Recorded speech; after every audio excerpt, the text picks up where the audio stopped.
Tamba. Apa. Ndikukuona kauntu kako. Right. Kumirira bana. Saka mazone muruite mda. Chapa project kangu nyimo yandiri kumhanyisa so. Nyimo? Nyimo chezenzi. Muruite ine nyimo. Uzana kana umbeza nawo.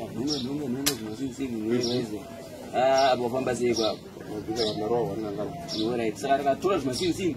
Daizo tikati maruzi kusaidi. Tindereza zvimasini zvezvo tora nyimo. Pita nyimo tona boilisa. Andongona anangotendera zvimabhakeri. Tambe mkwanze nyaya. Yasiyazo toshanda were. Kupi kwani kuramba. Ndakauza kuti huya tichidhiri chenyimo kuramba. Funga carpentry kuitira bho.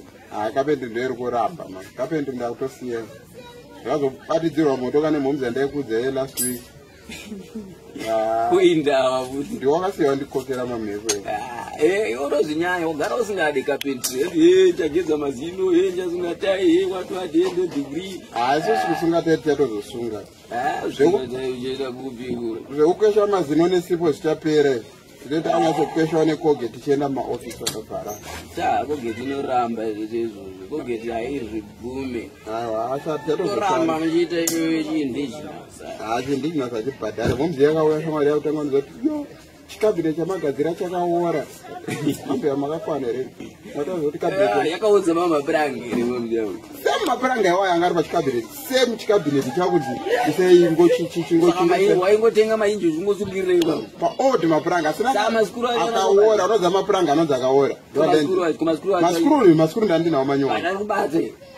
Skuru unobata pazvinhu zvakaora kudaro. Saka momzi yakatanga kutaura zvinhu zvisina nebrain dzese. Apa tada kubuda bhobha. Tada kutonobuda bhobha. Isekakotapo. Right. Ndokunonobuda bhobha. Ako. Kwakunobudwa bhobha. Yakatonhora. So munhu anondoza kuti sungirira zvinhu zvakaora. Unoziva dai kuri kunzi. Dai kuri kunzi vangawanza mapuranga manyowani. Same mapuranga. Kare wa. Manje azvibude. Unoziva. Foni yangu iri kuringa. Right, katikati tabuda bhobho totangosiyata kuti wapu. Tobva ndanotiti apa. Sabhobho yatobudiswa nakatipa. Saka munhu angachitobhipa zvake anopenga. Tindokuona ndakana sendi. Zvinhu zvake mazuva ano makwikwi mudhara. Mina nditaso ndena angachindifonera apo. Bhobho abuda kare. Mina nditaso tangachindifonera. Uchiri kuda here chigemi? Uchiri kutambira? Kupi kwani bhobho atobudiswera. Badira.